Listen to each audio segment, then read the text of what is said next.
It's the things that cause us the most grief that actually elevate us to places that we never imagined we'd be.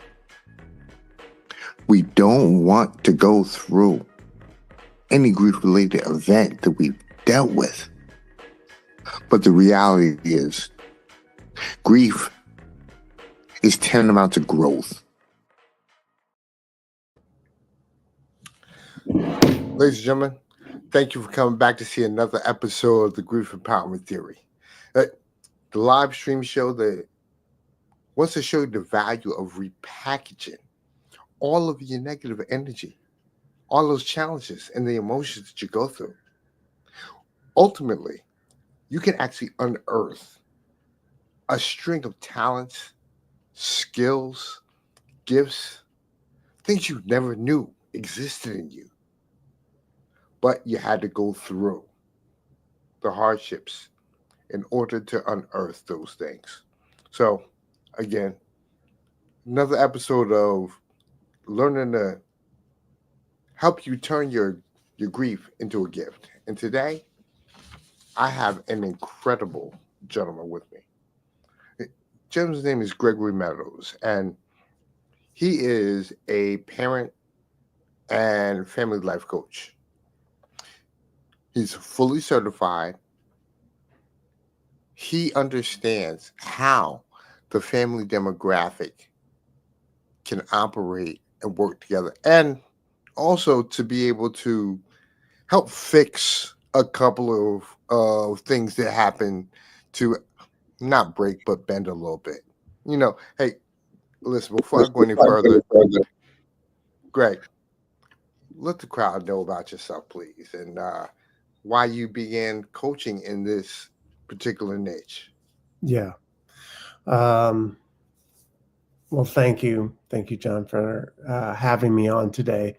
And I have a saying, out of your greatest wound can come your greatest gift. And I grew up in a challenging family dynamic. It wasn't the worst possible, and it wasn't the easiest possible. But growing up, I realized that I had an affinity for talking with people, connecting with people, helping them figure things out on a deeper level, not just surfacey stuff. And wandered into high school and wasn't sure what I wanted to do. And the guidance counselor was like, well, why don't you be a therapist? And I was like, okay, I'll do that. And so I went to college, got a psychology degree, then got a life coaching certification. I have some other certifications as well, but and just really have gravitated towards working with children specifically, and then in turn to support children's healing and growth. You have to work with the parents, and so and then slowly have migrated to working with parents, caregivers, grandparents, aunts, uncles, anybody that's taking care of kids. I work with them. And then also over the last 6 years have taught a virtual parenting class so that families can get what they need and learn how to repair those relationships that have been broken or damaged over time. First of all, I absolutely admire that because, giving people tools is key. We all know parenting is not easy. I mean, I have 2 kids of my own. Parenting is not easy. Let me ask you, do you feel now more than ever versus previous generations that it's become easier or more difficult to raise children? I think that every generation of parents looks at their children and is like, if I had said that to my mother, or if I had said that to my dad, and each generation of children faces their own dilemmas, right? And so I feel that um, although it every generation faces similar challenge or generational challenges, it has gotten a lot harder just because um, children are more mature, they have more information, they have social media, there's more pressure to look a certain way, to be a certain way. And so previous generations like yours and mine, we didn't have the pressure of the internet, of social media. And so kids are can be really struggling, more so now than ever, with all of this information, with all of this desire to connect, but feeling out of place, or feeling like they don't fit in, or my body doesn't look a certain way, or all my friends are doing this, so I should do this, and that sort of thing. So I would say that it's gotten a little bit harder overall. Social media and the advancement of our technology, it's duality. It Yeah. makes us smarter, and it makes us, I hate to say it, quote unquote, more stupid at the same time. You know, Yeah. think about, listen, Australia, they just did one of the boldest moves Uh-huh. in banning social media for people under the age of 16. Wow. You know, that that is that's a game changing model when you think Yeah. about it, because Yeah. that that age group is extremely susceptible. Like you said, those are the ones that are concerned with body image, Mhm. concerned with what everyone else is doing that they not doing or that they should be doing. I Right. I remember when my daughter, she's not 23, but I remember when she was, you know, 17, and there was no regulation on Instagram. Mhm. And she would, now let me explain something. The child is a she looks like her mother. Her mother was gorgeous. You Mhm. know, and but still Yeah. she struggled. Yeah. I mean, it was like, Daddy, she's built like a twig. And she's like, Daddy, am I too fat? You know, and it's like, you know, all these different things. Plus, she played sports, and it was like, then it was like her her calves were. She was a soccer player. She Yeah. was Yeah. like, I got these giant calves. Listen, no, you have calves built for a soccer player. But Correct. but again, it's those type of things that children are seeing. And so I got to say, I think Australia is doing something big. I mean, I don't know how that whole thing is going to transfer if countries like America or England or Canada try to do it, but you know, they they took a very bold step. Yeah.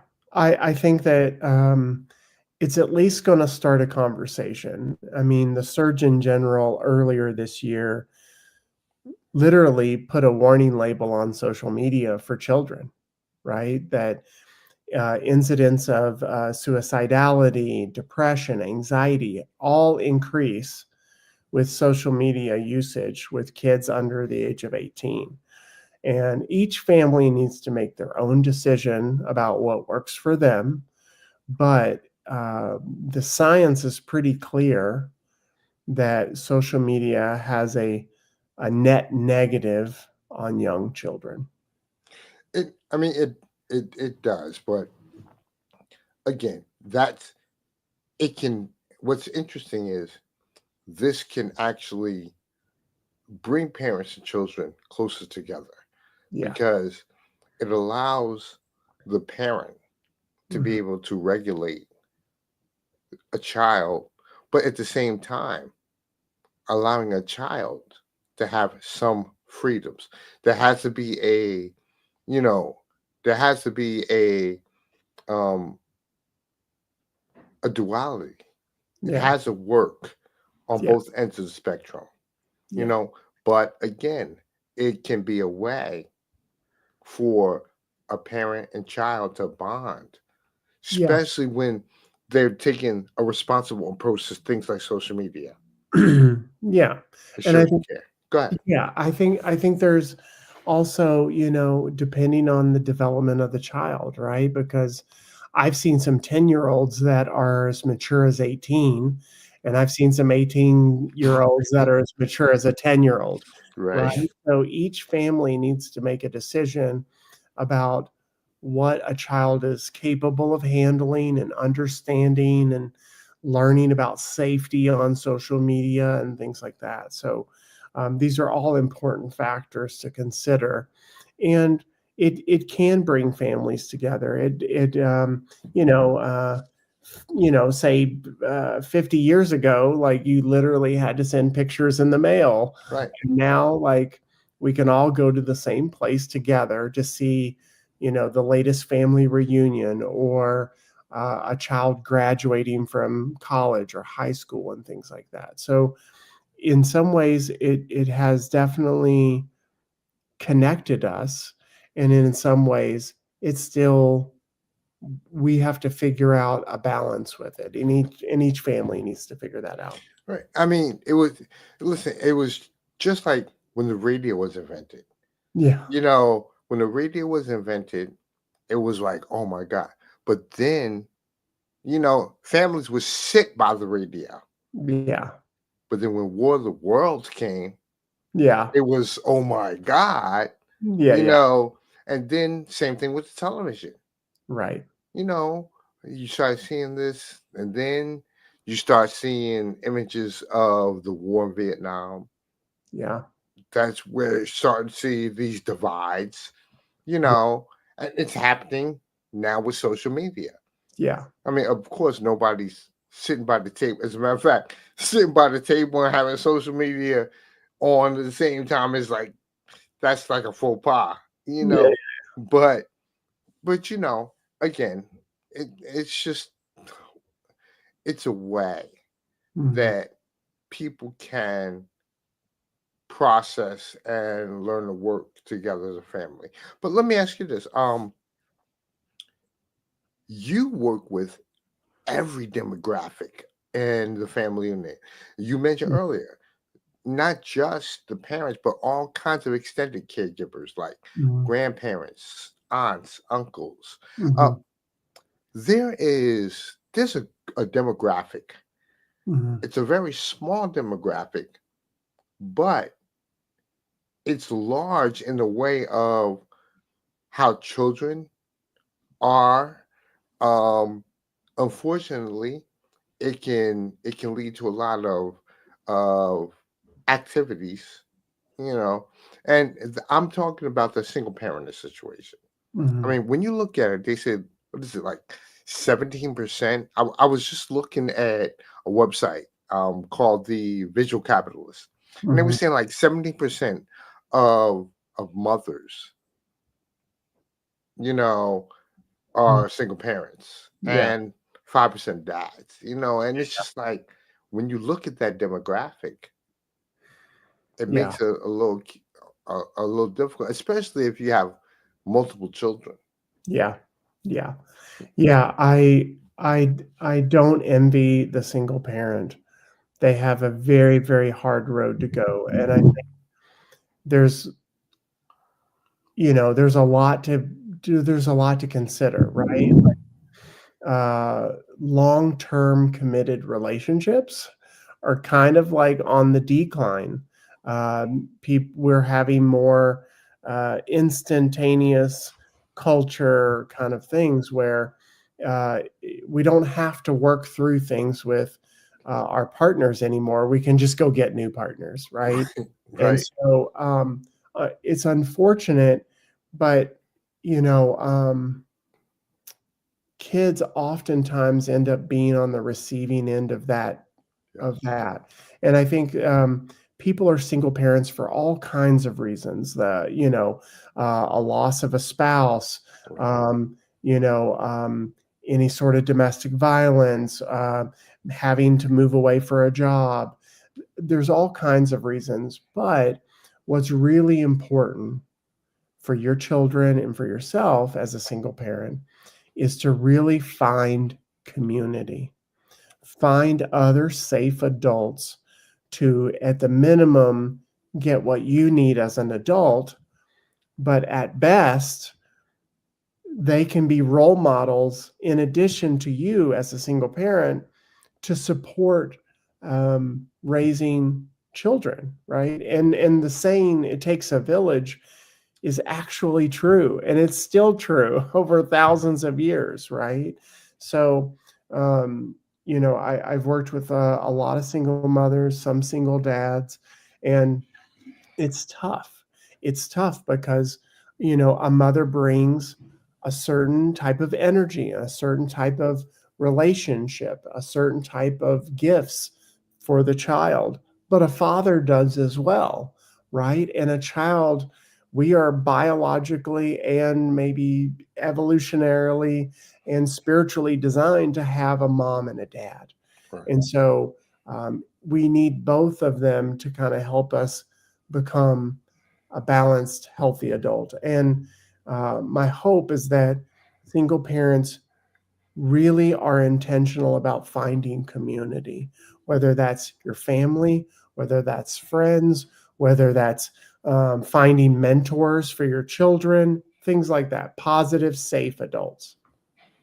I agree with that. I've written a book recently Mm. concerning the single parent aspect. I um you just talked about the fact that people can be single parents for so many reasons. Yeah. And this book subgroups single parenting groups. And I Mhm. actually highlighted one particular one. Uh, due to loss, single Mhm. parenting due to loss. Yeah. But there are a host of issues related to single parenting, and each aspect of single parenting is different.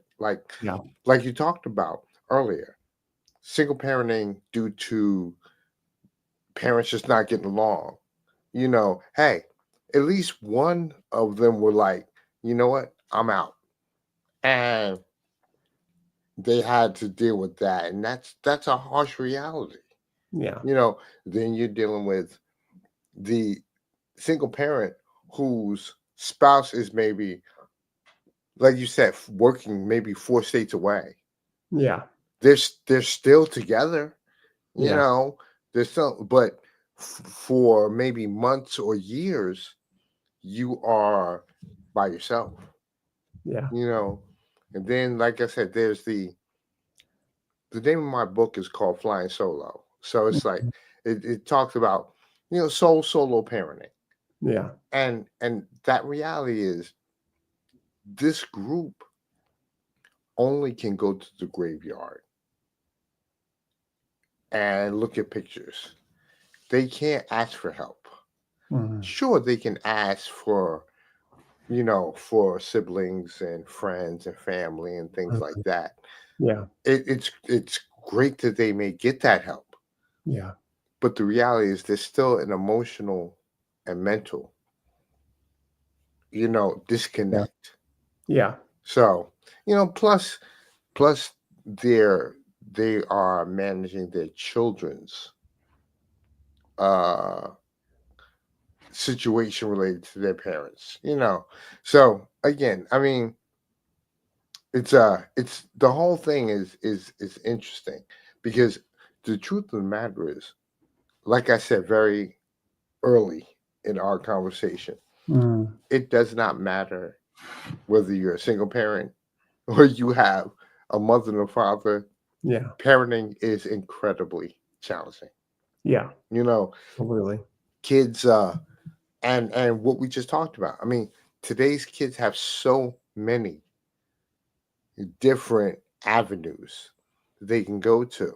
Let me ask, besides the whole social media, internet, and TV thing, what are some of the other influences that you see Mhm. that may shift a child's thought or even a parent's thought about their children? What are some of the different things that you happen to see? Yeah, I think because children have more information now than ever before, children are maturing faster than what humans normally biologically do, right? So, our brains don't stop developing until our mid 20s. But, something that maybe you and I didn't really fully understand until we were like 18, 20, something like that. Children are having access to more information earlier, right? And so this is where, a child might be 12, 13, have the maturity of a 16 or 17-year-old, but they want, um, I call it wanting all the freedoms and benefits of being an adult with all the freedoms and benefits of being a kid. Yes. Right? And so we have really mature, informed teenagers, adolescents who want, adult freedoms without the responsibilities. And so that's a challenge both for kids and for parents, right? So, I usually recommend to parents you need to do it on a case by case, child by child basis, right? Because you have 10-year-olds who can stay by themselves and they're super responsible. And then you have 16-year-olds who should not be left home alone Right. because they get into mischief. So I think parents are navigating this balance of what what is what is appropriate for this individual child, but also there's an undercurrent of like, and I've seen this play out, and I think this is mostly like Western culture where um, parents want to be friends with their child. Yeah. And to me, that's a recipe for disaster overall. And what I mean by that is that you can love your child, listen to your child, you can do activities with your child, but their friends don't tell them to go to bed on time. Right. Right. And their friends don't tell them, hey, you need to get up and finish your homework, right? So parents still need to maintain some sovereignty and power in the relationship, healthy power to um, provide guidance and guardrails to children. And so, I usually say your job is not to be their friend, it's to be the parent that they need from you, right? And so later on, when they turn 18 and they leave the home, then you can be friends. Now you're both adults. Now you shift from parenting to mentor, right? And so I really um, look for this when I'm talking with parents. Is there this dynamic where they don't feel like they can instruct or guide their child in an appropriate way as a parent? You what?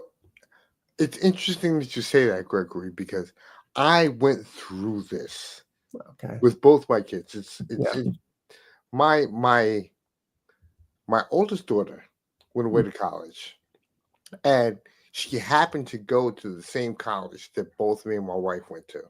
Okay. So that whole thing was interesting Hmm. because getting her to understand that sometimes you got to buckle down because hey, mommy and daddy didn't always buckle down, but you got to do it, and that was a challenge, but she got through that.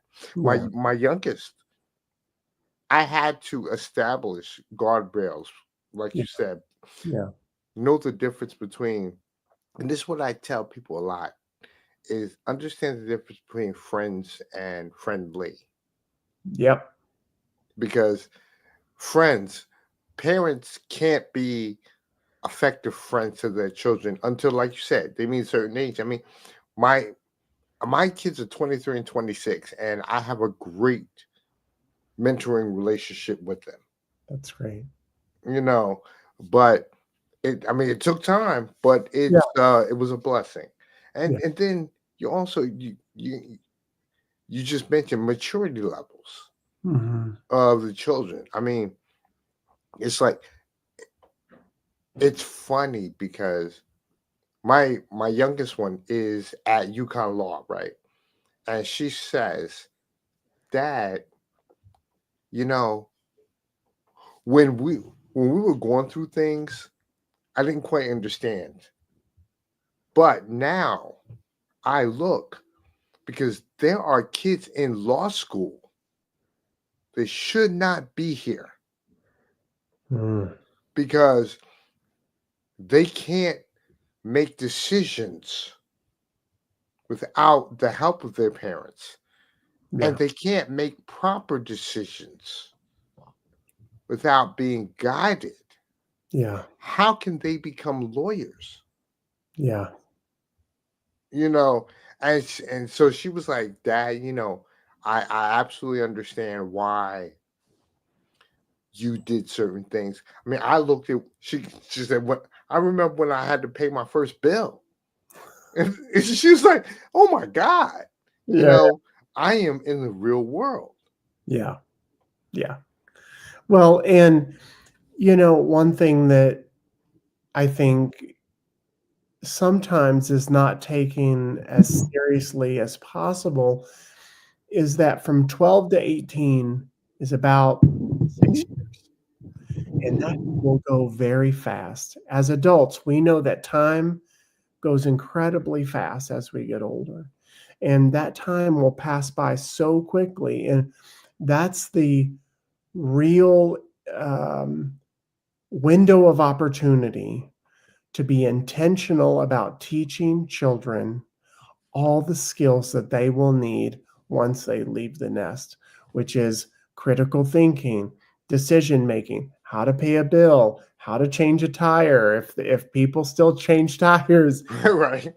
Things like this is the opportunity for children to make mistakes within the safety of the home, within the safety of the supervision and oversight of parents, before they get out into the real world and they don't have those skills and they don't necessarily make the best decisions, or they lean on the guidance of parents well into their 20s just because they don't have those maturity skills, life skills that they need to become the best version of themselves. Right. It's amazing because uh y- I wrote an article about this talking about three types of parenting structures. Right? Mhm. We talked about how the tiger mom and how Yeah. they are with their child, Mhm. and then the helicopter parent Mhm. that's always around everything. Yeah. Kind of kind of wants to be friends Yeah. with them and Guardrails their are friends. really narrow, Right, right? right, Like the parents there to step in if there's any possibility of a mistake. right. I mean, and then there's something we call the constant coddler, Mhm. and those the parents who coddle their children, and next thing you know, they have 35 or 40-year-old children living in their basement playing video games, yelling for a sandwich. It's like, you know, and Yeah. and it's interesting because in each demographic, when you look at it, I think statistically it talked about how parents, the tiger mom thing, you know, on the surface, those children appear to be academically sound, Mhm. but they were even saying that statistically they're not. Yeah. And then they talked about the fact that these kids are also powder kegs. Yeah. And then on the other side with the helicopter parent, you know, you want to be with your friends, and you Mm, don't want your mom or your dad hanging with your friends group, yeah. you know. And then the other side is, like I said, the constant color. This is a Mhm, guy or a girl that mhm, may end up meeting a significant other who thinks that they should be parented instead of being loved, or that mhm, parenting is love. And these are the ones who's, sometimes their parents, the mother, the father, may not like the person they bring home because of this fact. You know, yeah. so many circumstances, so many demographics are Mhm, about this situation. I mean, you know, as a parent coach, mhm. how do you how do you help parents navigate those type of things and help them to kind of, hey, don't be this, don't be that, use a little bit of this and a little bit of that, and kind Right. of go that way. What do you Yeah. do? So it's really about helping parents strengthen deficiencies, right? I it parents usually don't need coaching on their strengths. They're really good at them already, right?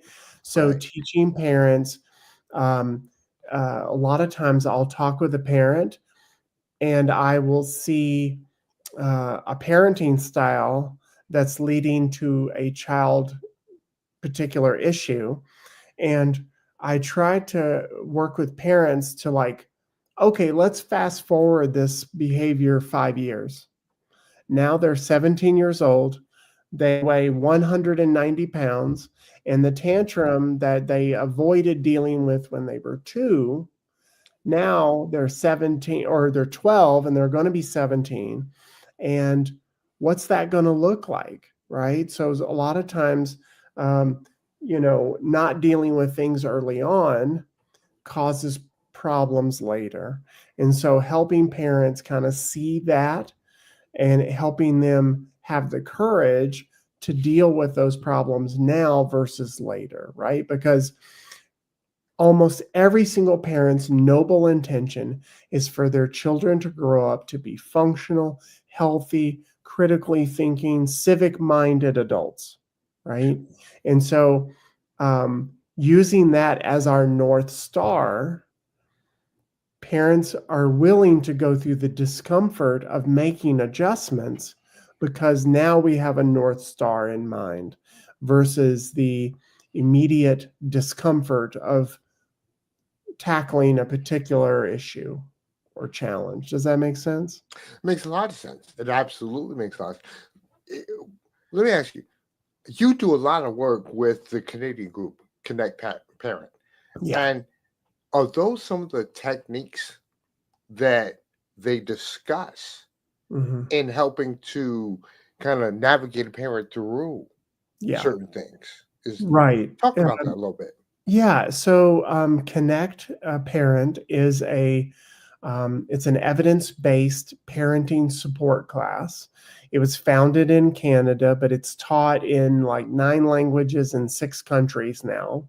Okay. So it is an international evidence-based class. It's been taught all over the world, and we really help parents who have strained or broken relationships build attachment again. And so it's founded on attachment theory, which is a Okay. psychological term based on how we as children in the 0 to 2 age range connect or did not connect with our parents. And also that factors how our parents connected to us, right? So based on Okay. attachment theory, we slowly over the 9-week virtual class, we help parents see about child development, generational trauma. We teach them about attachment theory. We teach them about empathy, how to understand that even though they may not have gone through what their child went through, they can still have empathy and put themselves in their shoes so that You can repair relationships. Children will come and talk to you. Our class has been this particular class has California's highest rating as far as evidence-based models. We've done pre and post survey data. We see that parents who take the class feel more connected. They feel more resourced. They feel more competent in communicating with their child. Their child has less truancy. So for kids who are struggling with school, there's a slight reduction in um, substance use, things like that. So when parents take that class, we really are giving them tools that are not just for them as a parent to a child, but these are universal principles that they can use with older children. They can use with their spouse. They can use with a friend. The parent can use it with their parent and things like that. So these are universal skills that we're teaching. It, it's very clear. I did some reading about it, and because it was interesting because you mentioned that it was based on Bowlby's attachment theory. Yeah. And what's amazing about that is that people don't realize how important the connection between, say, the mother and child is. Yeah. You know, because remember, this woman had this child attached in her Yeah. to an umbilical cord for Yeah. X amount of months, and you know, Mm-hmm. fed this child, did everything. Right. And so, I was reading it, and then also there is an extension of that attachment aspect that kind of went towards relationships, Yeah. which that's why it was interesting to me. Yeah. But Yeah. anyway, but the point I'm making is that seriously, um, the connections between parents and their children, Mm-hmm. it's interesting because it's individualized, like you said. That's the Yeah. first thing. Yeah. And the second thing is, yes, um, by biology, a mother and a child, Mm-hmm. you know, builds a relationship, but through an osmosis, so to speak, Mm-hmm. a father's attachment to a child, because a father needs a child needs a father's um love and understanding Yeah. just as much as it needs a mother's nurturing. Yeah. Yeah. There's a saying, mothers are there to make sure children do not get hurt, and fathers are there to make sure children don't get hurt too bad. Right? Interesting. Yeah, yeah. And what we have to address at some point on the journey is how a parent attached to their parent, because that's how generational trauma happens. Right. Right? Right. And so teaching parents to not only look backward, but also look forward, right? Like thinking about where they want to go, thinking and really being intentional about skill building, teaching critical thinking skills, because um, we as human beings, as a species, are hardwired not only for the nature part, right, which is like what you mentioned, which is we are literally attached to our mothers in the womb, right, which is the nature part, and the nurture part comes when we're outside of the womb, and how we attend to children that are crying or hungry or they accidentally hurt themselves. How we attach to children helps them. There's so many positive outcomes when we attach in healthy ways to children. They live longer, they're healthier, they have better relationships, they have better mental health. So it's critical that we, as adults, and parents help us to be intentional about how we connect with children. Understood. Understood. Gregory, your your organization, Walking Meadows, Mhm. that's where you do a lot of your Facebook Mhm.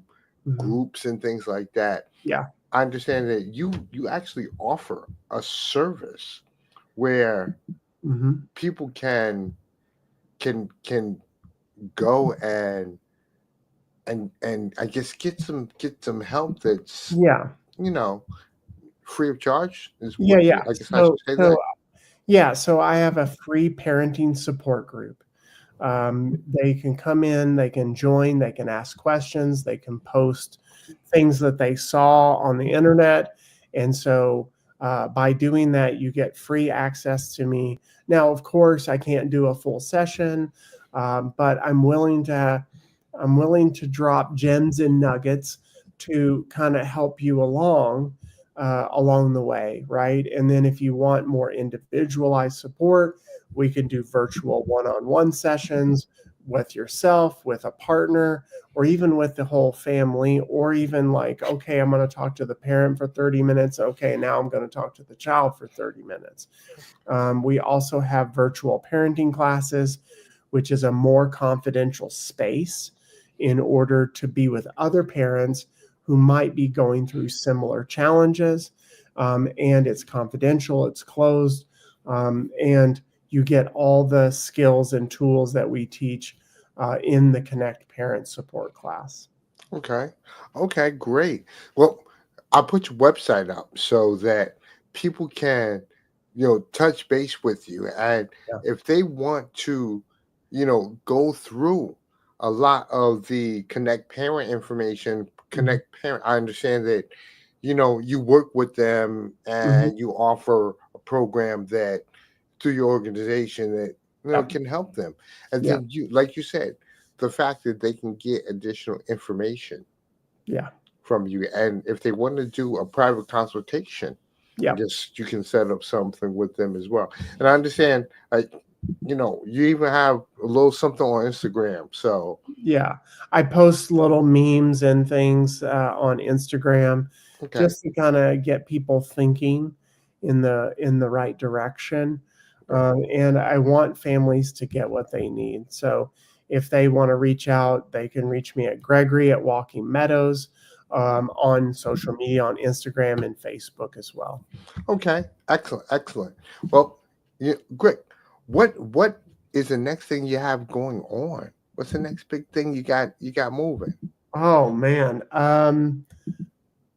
That's a really good question.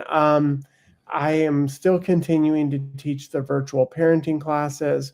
I've started moving into the bullying prevention space. So, helping families navigate if their child is being bullied or if their child is the bully, to really help them understand um, deeper dynamics at play and things like that. So more advocacy around bullying, bully prevention, things like that. Okay, okay. Excellent, excellent. And people can find that information on your website, right? So that if they want to be able to participate or find information, they can do so. Yeah, this is still in the hopper, so to speak. Okay. Your audience can reach out to me if they have a child that's experiencing bullying or anything like that. But the virtual parenting classes, one-on-one support, the free parenting support group, they can find all of that on Facebook and my website. Oh, excellent, excellent. Well, ladies and gentlemen, again, this I had a incredible conversation with Gregory. So thank you for taking the time to come on to the Grief Empowerment Theory Show. You Mm, know, it's so important because everything we do stems from our parents. yeah, Every way that we act stems from our parents. yeah, So, to be able to understand how to deal with that demographic and to understand how, eventually, again, us as children may become parents. Mhm. And it's always good to learn how, you know, your Mhm. parents taught you. Yeah, So, yeah, we always say, I don't want to be just, I don't want to learn like my parents. But guess what? You ultimately end up becoming a yeah, person. If you become a parent, you end up parenting like your parent. yeah. You become the parent either in spite of your parents or because of your parents, and that Right. could be both in the positive or in the challenge. That is true. So, That yeah. is true. So again, ladies and gentlemen, if you want to work with me to be able to find out how to transform your pain and your hurt into power so you can go to your next level, go to my website, jail3motivation.com, or go to my Facebook page, The Grief Empowerment Theory. Sign up, because I definitely want you to be able to see all of these incredible interviews that I have with incredible people. I mean, like I said, today's interview with Gregory was absolutely awesome because it was incredibly insightful and extremely informative. So again, Gregory, thank you again for taking time out of your busy schedule to touch base with me and to, lend your expertise to the audience today. So thank you for that. You're welcome. Thank you, John, and I'm honored to be here. And best of luck to you and to your audience. Ladies and gentlemen, until next time, find find a way to transfer and transform your grief into power. Work with me. I'll be more than happy to show you how to do it. Until next time, I'm Jay Lewis 3. This is the Grief Empowerment Theory live stream. Have a great day.